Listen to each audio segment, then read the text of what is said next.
Halo saudara-saudara, bertemu kembali dengan saya, Pendeta Emeritus Daud Solihin, dan renungan harian pada saat ini bertema Walk the Talk.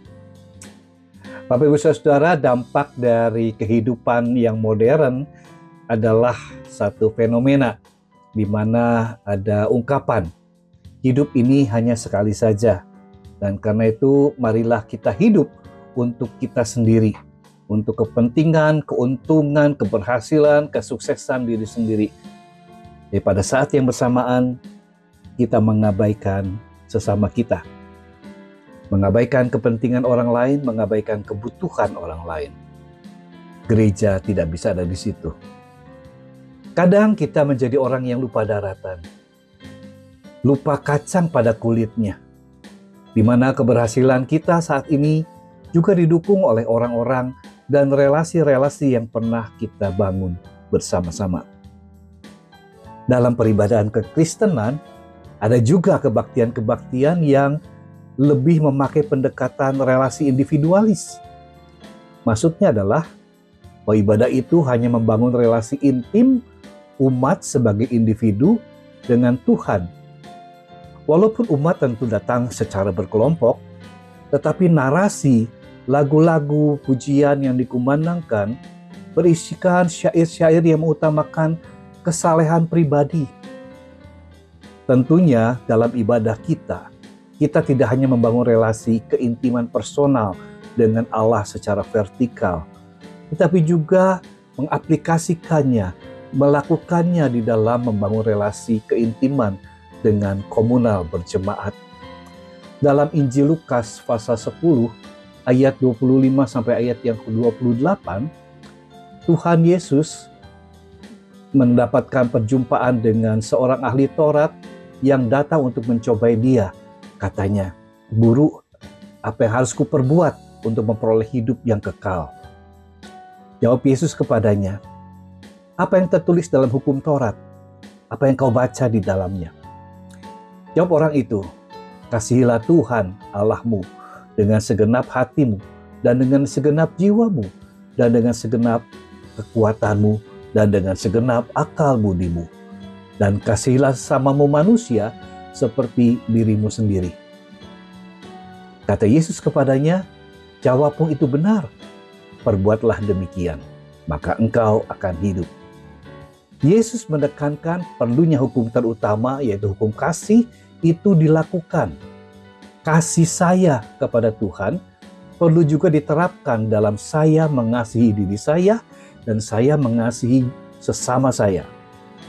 Semuanya itu berkelindan menjadi satu. Kita mengasihi diri sendiri dan mengasihi sesama karena kita mengasihi Tuhan Allah kita. Mengasihi sesama itu bukan karena sesama kita itu kita pandang sebagai objek atau bisa dimanfaatkan, bisa diperalat, bisa diperbudak dan sebagainya. Tetapi jika kita mau mengasihi sesama, dengarkanlah dia sebagai seseorang yang memiliki perasaan. Dan kita berusaha menempatkan diri kita pada sepatunya. Ukurannya berapa? Kita coba menempatkan diri kita pada ukurannya. Dalam perspektif kehidupan sebagai pribadinya. Menempatkan diri dalam sepatu orang lain adalah pengalaman subjek-subjek atau aku dan kamu. Ketika kita sadar bahwa dia adalah seorang pribadi, kita sudah berhasil membangun keintiman di mana kita bisa berbagi, membagikan diri kita, perasaan-perasaan kita, ataupun keunikan-keunikan kita. Hal ini bisa menjadi batu sandungan bagi seorang ahli Taurat yang dikenal pandai mengajar, tetapi tidak melakukan apa yang diajarkan. Tidak memberikan contoh, panutan, keteladanan, apalagi kepercayaan. Sulit membangun keintiman dengan sesama. Apa yang menjadi ketakutan bagi si ahli Taurat untuk melakukan hukum kasih? Apakah dia tidak berani untuk memasuki padang gurun sejarah kehidupan?